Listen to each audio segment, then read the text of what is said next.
안녕하세요. 함께 토지 고수를 성장하는 토지병장입니다.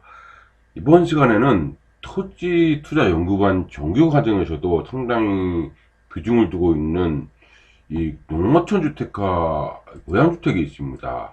이 내용이 우리가 투자 실전반에서는 제가 강조한 거를 많이 알고 있을 겁니다. 굉장히 중요한 내용이니까 꼭 정리 잘 하셔야 됩니다. 여기에 지난 이제 정부에서는 이 저가주택이라든지 뭐 전원주택 과자택이라든지 여러 가지 내용들이 있습니다. 그래서 굉장히 많은 내용이 주택이 있어요. 농어촌 주택, 고양주택, 근원주택, 지방 저가주택 많죠.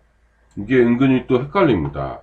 그래서 중요한 내용이고 제가 강조한 만큼 어떻게 보면은 지금 이 강의 영상은 실전 투자반한테 적합한 내용일 겁니다. 어떻게 보면 뭐 이 모르신 분한테는 이해하면 좋은데 정확한 인사이트는 필요한 부분은 상당히 많습니다. 있겠고요. 어쨌든 오늘 이 시간은 서울경제신문사에서 세금 관련해서 아주 좋은 기사를 냈더라고요. 발견했습니다. 그래서 전원주택 과세 특례인데 도시인의 노망, 세컨드홈이죠. 이제 세컨드 주택이죠. 확대됐지만 헷갈리면 세금 폭탄 이런 내용으로 서울경제신문사에서 보도자를 냈더라고요. 그 광고 공고죠. 이제 제가 앞서 얘기했지만 토지투자연구관 디벨로퍼 과정에서도 자주 언급하는 투자 키워드입니다. 이게 여기서 빠진 것이 빈집이 빠졌거든요. 빈집과 함께 정리하는 거 토지투자연구반, 뭐 실전반, 그 다음에 연구 투자반 있죠. 전부 다 꼭 기억하시는 거 잊지 마시고요. 이번 시간에는 내용이 어떤 내용인지 한 번씩 보시면서 인사이트 구축하시면 될 것 같습니다. 이렇게 했고요. 어떤 내용인지 하나씩 보도록 하겠습니다. 제목이 이렇게 됐습니다. 도시의 로망, 세컨드업 확대됐지만 헷갈리면 세금 폭탄 맞는다. 이 내용이 있습니다. 알부스의 그 신문사에서 냈더라고요. 보고요. 이제 전문 그대로 가져왔습니다. 전부 그대로입니다. 그래서 그대로 읽어가면서 보시면 될 것 같습니다. 기획재정부가 지난 15일, 그 4월이죠. 도시인이 시골 주택을 사서 주말용 별장처럼 사용할 수 있는 세컨드홈 세대를 발표했습니다. 이렇게 천천히 보도록 하겠습니다. 1주택자가 인구 감소 위기에 처한 수도권 안 된다는 얘기죠. 수도권 83개 지역의 공시가격 4억 원, 시가는 6억 원이네요. 주택을 취득하면 1주택 세제 혜택을 부여한다는 내용입니다. 주택수를 안 본다는 얘기죠. 그렇죠? 양도소득세 외에도 종합부동산세, 재산세도 세제 혜택을 부여한다. 이렇게 됐습니다. 선택의 폭이 넓어졌다. 이 얘기입니다. 현행 세법에서도 사실상 세컨드 하우스를 활용할 수 있는 특례 주택이 열려졌습니다. 농어촌 주택과 고향주택, 그다음 균형주택, 지방 저가주택 많네요. 이 해당됩니다. 이번에 신설되는 인구 감소 지역 주택 특례를 포함한 세대는 기본적으로 엇비슷하지만 강론에서는 차이가 조금씩 있어서 특례 유형을 착각하다가는 낭패를 볼 수 있으니까 있다. 지금도 비슷한 제도가 많은데 또 만들었으니까 혼선을 빚을 수 있다는 지적 나온 이유죠. 아래 그림은 인구 감소 지역 주택 특례의 적용 여부를 보여주고 있습니다. 정부는 관련 내용을 처음 발표한 올해 1월 4일 이후부터 취득한 주택부터 1주택 특례를 적용하고 했지만 아직 통과는 안 됐죠. 그러니까 중요하다 이 얘기입니다. 어떤 내용이냐면 한번 이 내용이 잘 설명이 됐더라고요. 보겠습니다. 특례 비적용 지역, 특례 적용하지 않는 지역, 인구가 감소하지 않은 지역, 비인구죠. 그 다음에 인구 감소 지역 중 수도권하고 광역시는 빼고, 그렇죠? 광역시는 빼 울산, 뭐 대전, 뭐 광주 다 빼는 거죠. 수도권도 경기도 다 빼는 거네요. 그렇죠? 수도권은 인천 다 빼고, 그리고 이게 특례 비적용 지역입니다. 특례 적용 지역은 세컨드홈 특례 지역, A와 B가 여러 군데니까 지역이 다른 겁니다. 그러니까 뭐 지역이 완전 수도권 말고 다른 곳이죠. 이렇게 주택이 있다고 치면 기존 주택하고 신규 주택을 가져왔습니다. 기존 주택은 특례 비적용 지역, 그러니까 특례 비적용 이 주택 하나 있습니다. 그거죠. 이 주택 하나 있어. 요 주택 하나 있는 겁니다. 그 다음에 세컨드홈 특례 지역, 이 중에서 둘 중에 하나 집을 사는 거죠. 그러면 뭔가 세컨드홈 특례를 적용한다 이 얘기입니다. 주택수를 보지 않는다 이거죠.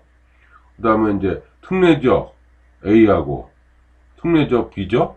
서로 다른 동네예요. 다른 지역입니다. 그 A에 기존주택이 있는데 다른 지역을 샀어. 그럼 적용한다 이 얘기죠. 근데 이거는 뭐죠? 같은 지역에 있는 거 특례지역입니다. 근데 같은 지역에 있어. 이거는 비적용이죠. 그렇죠? 세컨드홈 특례지역. 세컨드홈 특례지역에 살고 있는데 기존 주택이 세컨드 특례 비적용 유지역을 거꾸로 샀어요. 이것 역시 비적용이죠. 동의 이해 잘 되셨나요? 이게 세컨드홈 특례 적용 여부를 이겁니다. 알겠죠? 이렇게 되면은 요거는 이에 해당되면은 주택수도 포함되지 않는다. 재산세, 종부세, 뭐 다양한 혜택을 주겠다. 이겠습니다. 이제 정확하게 나오면 입법이 제대로 나오면 다시 한번 봐야 될 내용이다. 이렇게 있고요. 이제 우리가 토지투자 연구반에서는 농어촌 주택 요거를 제가 많이 얘기했거든요. 고양주택하고 비과세 대상 기존 주택 처분 시한 없습니다. 처분 시한이 없어요. 매력이 있죠. 한번 보겠습니다. 농어촌 주택과 고양주택은 조세 특례 제한법 여기에 있습니다. 규정된 양도세 비과세 특례 주택입니다. 일정 요건을 갖춘 농어촌 주택, 고양주택을 한 채를 여러 채가 아닙니다. 한 채를 취득, 신축도 포함합니다. 원래 보유한 주택을 처분할 때는 이건 주택에서 보지 않는다는 거죠. 1세대 1주택으로 간주해서 비과세 혜택을 주겠다 이 얘기입니다. 이때 기존주택의 비과세 요건 12억 원이나 2년 보유 이게 상당히 큰 거죠. 아파트로 된다는 얘기죠. 갖춰야 하는 것은 물론입니다.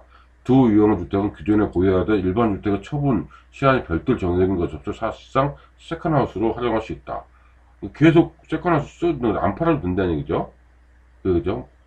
다만 2년 농어촌 주택에 2년 살아야 기존 주택 양도세 비과세 적용 가능하다는 것에 주의가 필요합니다. 2년 농어촌 주택에 2년을 살아야 된다는 얘기네요. 그렇죠?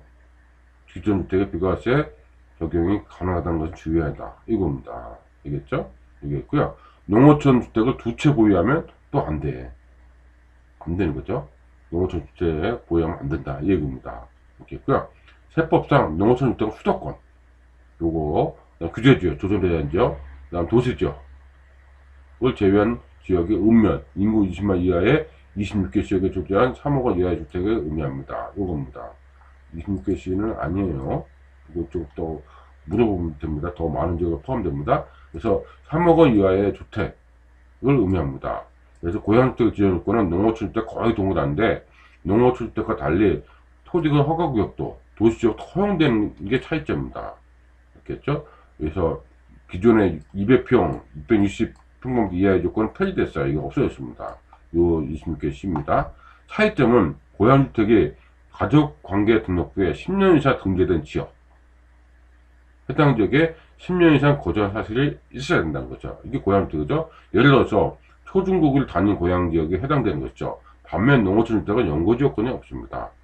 특례 대상인 농어촌 고양주택은 기존 주택이 소재한 지역이나 연접하면 안 돼요. 따로 떨어져 있어야 되는 거죠. 서울에서 뭐 어디 광고 멀 떨어진 거, 뭐 순천, 뭐 논산 이런 떨어져야 된다는 얘기죠. 있겠고요. 농어촌 고양주택 선출일 때는 세금 폭탄 맞는다는 거죠. 중요한 건 출입 순서입니다. 기존 주택을 보유한 상태에서 농어촌 주택을 취득하고 기존 주택을 팔 때 비과세 되는 거지, 반대로 농어촌 주택을 뭐 사고 도시 아파트 매입할 때는 처분하면 이거는 아니라는 얘기죠. 요거 특례 조건 계속 연장되어 왔습니다. 있겠고요. 아래 그림은 이제 구체층이 제시한 농어촌 주택 특례 적용 사례입니다. 어떻게 됐습니까? 일반 주택을 먼저 취득했어요. 그 다음에 농어촌 주택을 취득했어요. 그러면 이제 요거를 양도를 했습니다. 일반 주택을. 그렇죠? 양도를 한 겁니다. 그럼 비과세죠, 이거. 그 다음에 이건 나중에 양도를 하면 되겠죠. 예정한다. 이 얘기입니다. 농어촌 주택 3년 이상 보유, 2년 이상 거주 여건도 있습니다. 다만 농어촌 주택을 3년 보유하기 전에 기존 주택을 처분하더라도 비과세 혜택이 부여되지만 이때는 이건 지켜야 된다. 그렇죠? 2년 보유하 처분하면 안 된다는 거죠. 부여되지만 처분하면, 그러니까 지켜주고 하면 된다 이거죠. 거주하면 이때 농어촌 주택 3년 이상 보유하지 않거나 2년 거주하지 못한 부득이한 사유가 있을 때는 유지가 된다는 거죠. 그러니까 팔고서 2년 거주해야 된다 이거죠. 얘기입니다. 정확하게 알고 있으면 좋을 것 같습니다. 있겠고요. 농사를 짓겠다면 근원주택도 있습니다. 이것도 매력이 있습니다. 5년 내 기존 집을 처분해야 될 비과세. 이게 이제 5년 내 처분한다는 조건부가 붙죠. 만약 시골에 내려가서 살면서 농사를 짓겠다면 근원주택도 선택할 수 있습니다. 근원주택의 자금 요건은 공시지가 12억 원, 공시지가 12억 원 상당합니다. 또 농어촌주택에 비해 상당히 높습니다. 하지만 기존에 보유하던 일반 주택은 5년 이내에 처분해야 돼요. 5년 이내에. 이게 처분하지 않으면 토해내야 된다. 그죠? 근원의사가 불명하다면 굳이 도시적 아파트 보유할 이유가 없다는 것이죠. 과거에는 농지를 먼저 취득하고 근원주택을 차약 비과세 특례 조건을 주지만 지금은 순서 불문이에요. 알겠죠? 순서 불문입니다. 그러니까 얘들은 농지를 먼저 취득하고 했었어요. 근데 지금은 근원주택 사고 농지 사도 된다. 이 얘기입니다. 그다음 불법 별장 논란에 휩싸였던 농막은 법적으로 주택에 포함되지 않는다. 그래서 이건 뭐 있죠? 주택이 아니니까 이건 세금 걱정하지 않아도 되겠죠. 농막은 지방 저가주택 여러 채 보유해도 모방 비과세 아닌 중과세 제외죠. 이거는 중과세를 제외 일반세율로 한다는 거죠. 지방 저가 특례 제도도 있습니다. 소득세법상 지방 저가 특례는 수도권, 광역시, 세종시를 제외한 제외 공시지가 3억 원입니다. 주택을 의미합니다. 또 농어촌 주택 단 한 채 취득만 허용하지만 지방 저가 주택 여러 채를 보유해도 중과세 대상에 제외해야 된다는 얘기죠. 3억 원 이하입니다. 공시지가 3억 원 이하. 이것 때문에 많은 거죠. 이렇게 3억 원 이하 있습니다. 인기가 있는 거죠. 하지만 지방 저가 특례를 농어촌 다른 점 구분해야 됩니다. 두 특례 모두 주택수에 제외되지만 지방 저가 주택은 기본적으로 중과세 대상이 제외된 거고 농어촌 주택은 비과세입니다. 이게 다르다는 거죠. 소득세법 시행령 요구에 따른 지방 저가 주택 특례는 주택수 계산에서 제외되고 중과세를 제외되지 않는다. 이렇게 나와 있습니다. 1주택자가 지방 저가주택을 보유하다 해당 저가주택 팔 때 2주택 중과세를 적용하지 않고 반대로 일반주택 팔 때는 지방주택의 한채 열채는 상관없이 일반세율로 하겠다 이 얘기입니다. 뭐 세제 혜택은 좀 양도세가 없기 때문에 이건 두고 봐야 될 겁니다. 종부세 1주택 특례 있지만 7주택 특례는 1억 이하 농어촌 주택만 있다는 거죠. 주목되는 건 지방 저가주택의 종합부동산세 1주택 특례가 지난해부터 신설됐다는 거죠. 요거에 저가주택죠. 이제 종부세 제외된다는 얘기죠. 1주택자가 지방 저가주택 한 채를 추가로 사는 경우에만 1주택 기준으로 과세하는 거죠. 1주택 과세는 1주택 적용된 기본공제, 그래서 세액공제 받을 때 의미입니다. 이런 종부세 특례는 농어촌주택과 고양주택 다른 특례도 적용되어 있습니다. 특례 대상지의 범위를 따져보면 고양주택, 뭐 넓어진다. 다만 종부세 특례는 일반주택 명의자가 지방 저가주택까지 보유가 가능하다는 거죠. 이거 배우자가 명의를 취급하면 안 된다는 거죠. 이건 명의자가 동일해야 된다 이 얘기죠. 취득세 1억 원 이하 저가주택, 농어촌주택만 중과세 대상에서 배제되는 거죠. 취득세 1억 원 이하 저가주택입니다. 공시지가 이에 따라서 취득세를 일단 내야 된다. 1억 원 주택을 하면 1억을 내야 된다. 이 얘기가 나온 거죠. 내용은 어떤가요? 주택수에서 제외되니까 인구 소멸적이다 보니까 이 내용이 많이 언급되는 것 같습니다. 그래서 중요한 내용이 될 것 같아요. 제가 이제 우리 토지투자 연구반에서는 고양주택이라든지 농어촌 주택을 많이 얘기하거든요. 농어촌 주택 얘기합니다. 근데 여기서 이제 많이 나왔습니다. 뭐가 나왔습니까? 이제 많이 나왔죠. 균형주택도 나오고 5억 원 5년 이내에 처분해야 되겠죠. 균형한다면 지방 저가주택도 나왔습니다. 매체를 갖고 오셔도 아니다 이거죠. 이 내용들이 실전 투자에서 어떻게 활용하는지 잘 알아두고 투자해야 되는 내용들입니다. 특히 우리가 이제 요거 같은 경우는 어떻습니까? 요거 같은 경우는 많이 기존에 있죠. 균형 같은 경우는 뭐 5년 동안 무조건 기존의 주택을 처분해야 되는 거잖아요. 그리고 이렇게 있죠. 이 고양주택 이것입니다. 여기서 하나 더 이제 마무리하고 정리하도록 하겠습니다. 여기 보면은 이게 뭡니까? 농어촌 주택과 근원주택 있죠. 여기서 예전에 왜 제주도 서귀포시가 떴을까요?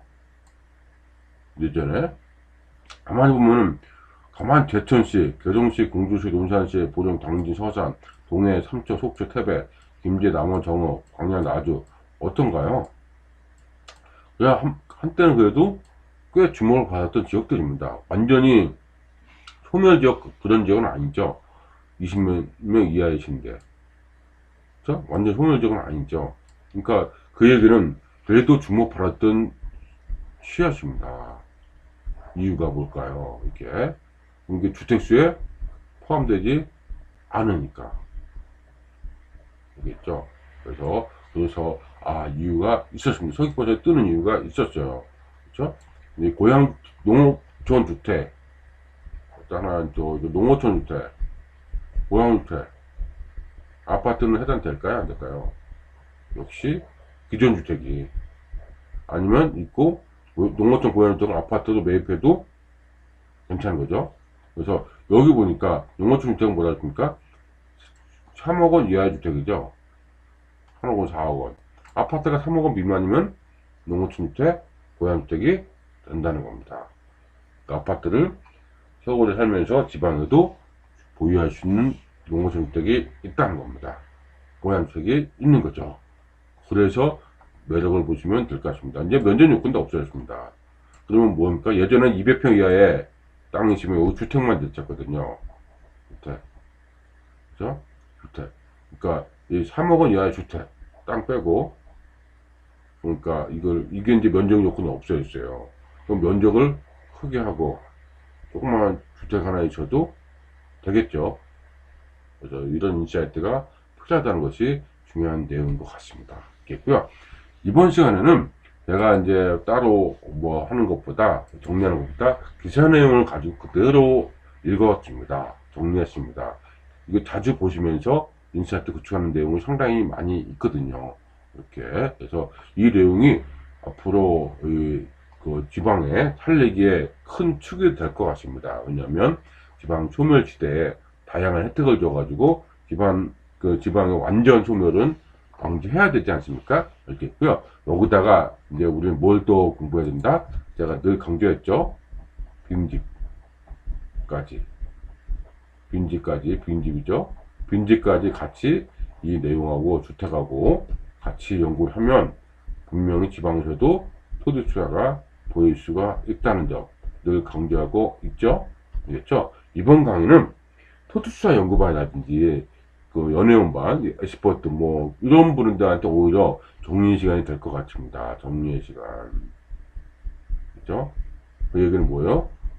한번 배웠으니까 확장 의미죠. 확장 의미에서 한번 정리하면 좋지 않을까 싶습니다. 알겠고요. 그래도 만약 처음 보시는 분이라도 이 내용들을 이해를 하신다면 정리를 잘 하셔가지고 투자에 활용하면 아주 좋을 것 같습니다. 알겠죠? 이번 시간에는 이 세컨드홈, 농어촌 주택, 고양주택, 귀농주택, 집안저가주택, 그 다음에 도시의 로망, 자주 얘기하는 이거 네겠죠? 이게 세컨하고 특례, 이게 83개조겠죠? 이거 이제 특례까지 하고 빈집하고 대해서 같이 연결관계를 통해서 정리하면 좋을 것 같다는 내용으로 마무리하도록 하겠습니다.